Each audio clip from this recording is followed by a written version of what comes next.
a loura mais exuberante entre as novelas O Bem Amado e O Espigão. Além de ser também uma das mais belas atrizes do Brasil nos anos 70, até desaparecer. Ela é Marta Anders, a mulher que desafiou Deus. Marta, por gentileza, esteve aqui ontem a Marta.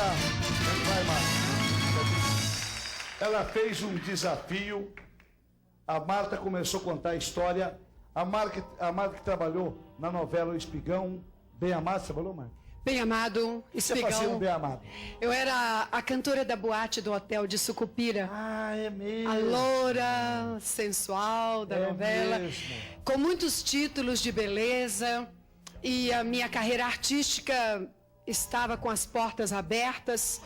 Tudo bem, eu ia realizar o meu sonho de infância. Preste atenção na história da Marta, porque ela desafiou Deus.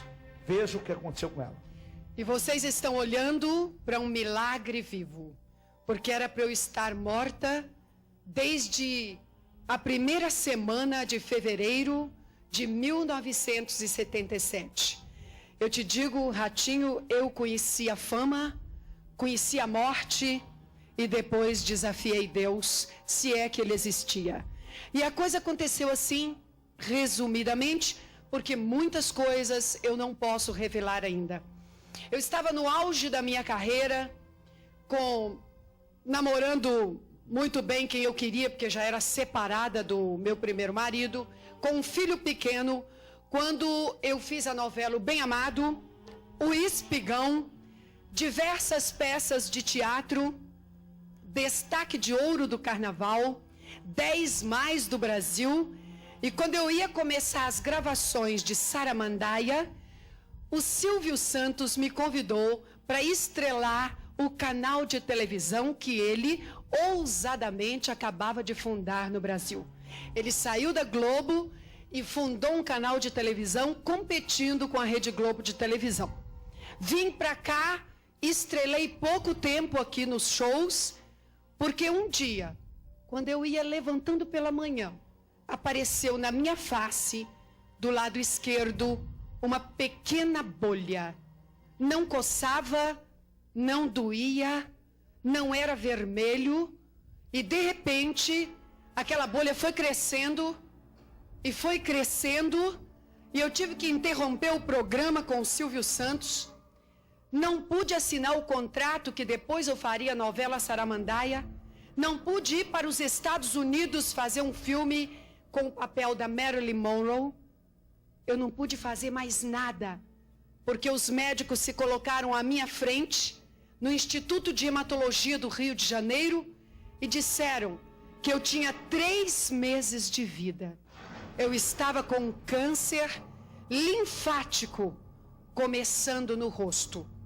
Esse tipo de câncer não perdoa, mata. Nem mesmo Jacqueline Kennedy conseguiu sobreviver a esse câncer. Tudo desabou na minha frente, escureceu, e eu não sei até hoje como eu saí do Instituto de Hematologia e cheguei na minha casa. Porque naquele momento eu só queria uma coisa: abraçar o meu filho. O meu filho que já, de certa forma, não tinha pai e agora também ia ficar sem mãe. Quando eu cheguei em casa, que eu ajoelhei perto do meu filho e segurei nos bracinhos dele, eu só desejei uma coisa: que eu nunca tivesse existido. Pior do que a morte que eu ia ter, totalmente coberta de chagas, o pior de tudo era a ausência do meu único filho. Naquele instante, eu desejei que se apagasse toda a existência. Fiquei olhando para ele, imaginando ele levar uma flor para mim no dia de finados e no Natal ele ia sentir que a mãe dele não estaria ali nas festas da família. Eu levantei dali disposta a prorrogar a minha vida o máximo que eu pudesse, para poder ficar um pouquinho mais perto do meu filho. Só por isso. E perto da minha família, que eu amo muito, sempre fui muito amorosa. A carreira desabou. Puseram outras pessoas no meu lugar. Doente tem que ficar de lado. Ninguém liga. Os namorados sumiram. E o dinheiro foi acabando com medicamentos, com remédios. E eu cheguei num ponto tão terrível que eu cheguei a roubar medicamentos. Não tinha mais dinheiro para nada. Móveis, nada. Até que a bolha cresceu tanto na minha face do lado esquerdo que rompeu a carne, era o nódulo primário do câncer, e começou a escorrer pelo meu pescoço pus, linfa e pedaços da minha face. A minha boca veio parar aqui, com o nariz também. Fiquei cega da vista esquerda, tendo que usar um chapéu de palha, porque se eu tirasse o chapéu, os bichos voavam em mim. Aquela mulher que tinha sido Missy, uma das mulheres mais lindas do mundo, apontada pela imprensa brasileira, tinha virado um trapo humano, inchada e com dores tão terríveis que muitas vezes, fechando a boca, eu me arrastava e colocava a minha cabeça dentro do congelador para aliviar os tumores da face. O tamanho dos tumores eram 10 centímetros de altura, cada um deles. E eram 3 nódulos só na face. A minha cabeça pendeu de lado. O tumor da mama foi varando o meu corpo de fora a fora, as costas por dentro do corpo. E para vocês terem uma ideia, o cantor Leandro morreu com um nódulo do tamanho de uma laranja. Eu tinha só na face 3. Abandonada, nas filas de indigentes. Um médico bondoso me deu um quarto para morrer na Santa Casa, quando eu estava completamente esquecida. E eu fui. Neste quarto, depois de durante aqueles meses todos, eu ter ido a todas as religiões, eu frequentei o espiritismo da mais alta linha kardecista da mentalização, até a linha de Nagô e de Pólvora. Eu fiz promessa para todos os santos que eu era devota. Eu sempre fui dedicada na religião desde menina. Nada adiantou. Cada vez eu piorava mais quando eu botava a mão nos nódulos de manhã, em cima daquele curativo que parecia um saco que eu fazia. Os tumores estavam maiores ainda. Não havia esperança nenhuma. Eu tinha que morrer e ainda, segundo as religiões que eu era estudiosa e professava, eu tinha que morrer conformada, suportando a dor, porque diziam que na outra encarnação eu viria mais feliz. E que o meu karma era muito pesado, o meu fardo era desesperador. E que eu me conformasse porque não tinha jeito. Na Santa Casa de Misericórdia, nesse quarto que me deram para morrer, eu já estava em pânico. No maior desespero da minha vida, quando os médicos chegaram para me preparar para no outro dia me entubarem. Chamaram a minha mãe, que sofreu muito com isso. Mandaram ir ao Espírito Santo pegar a família para as despedidas. E foi quando eu resolvi escrever um bilhete de despedida para o meu único filho. E botei assim: querido filho, não venha mais me ver. Eu não sei se vou voltar a te ver algum dia. Mas eu só te peço uma coisa, meu filho. Não esqueça da mamãe. E seja honesto. Eu pedi para ele ser honesto. E não deixei que ele fosse me ver mais. Naquela noite, eu chorei tanto na Santa Casa. Os médicos não tinham mais coragem de olhar para mim. Mas eu chorei tanto, tanto. Porque o câncer mata com toda lucidez.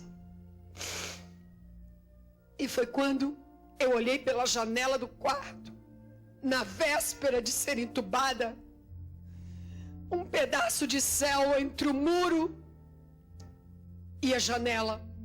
E pela primeira vez eu não ajoelhei diante de uma imagem de santo.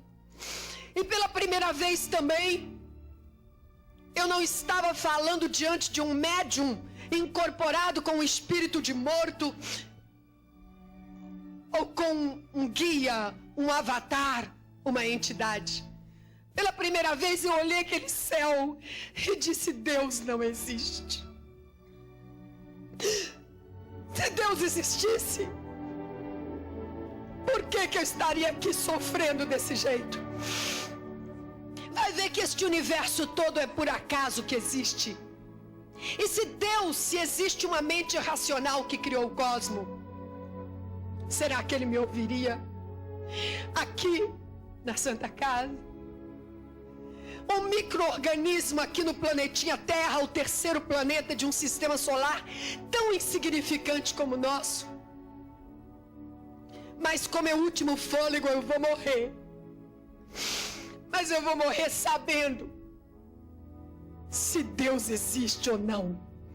E foi quando eu levantei a mão em direção àquele céu azul e gritei: Deus!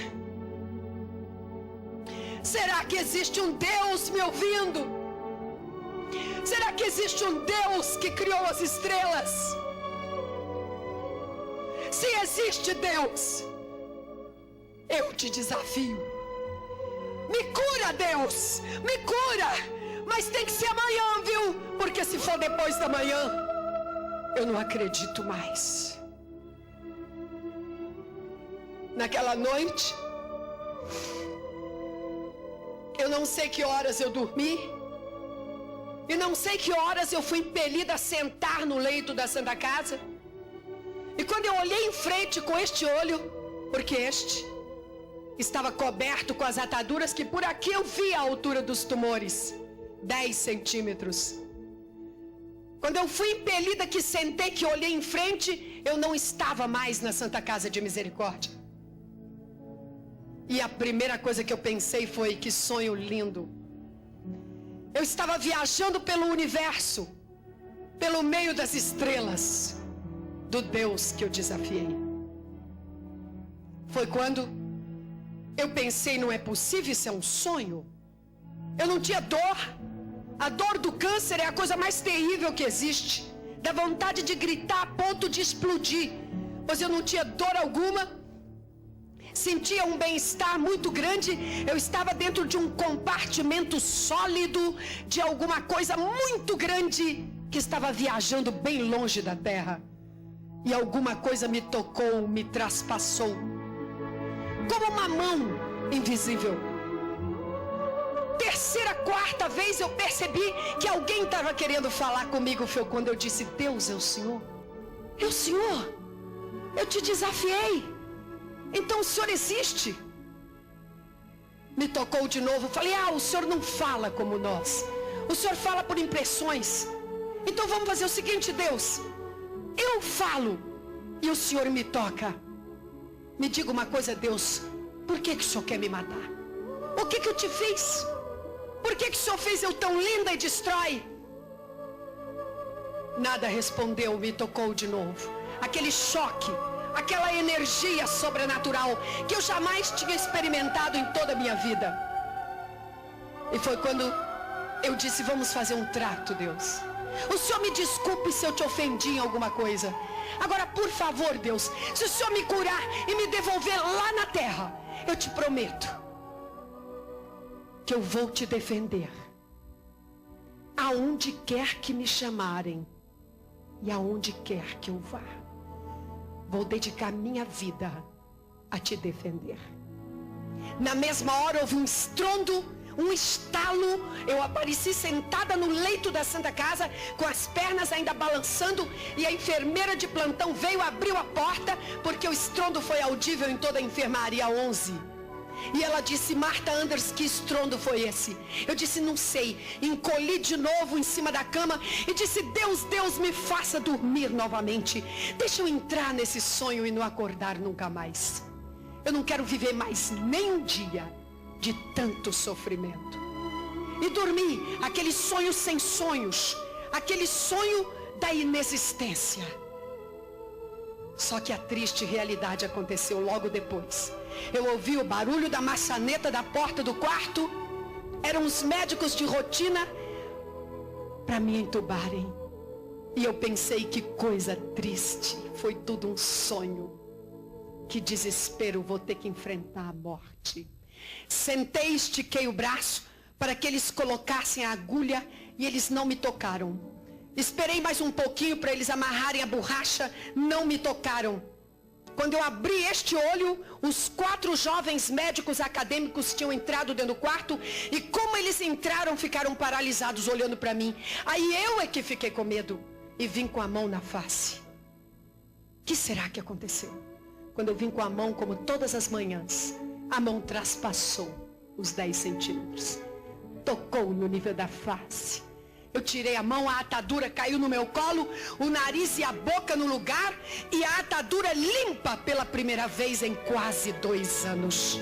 Eu olhei a janela aberta da Santa Casa. Os primeiros raios de sol, havia uma espécie de gelatina sobre a minha vista. Eu fiz força abrir e enxerguei o sol na mesma hora e todas as chagas haviam desaparecido. Ficou só fundo, a marca lá no fundo, aquele saco aonde aqueles monstros que agora já são considerados alienígenas, haviam sido tirados dali de dentro. E foi quando eu gritei: Deus existe.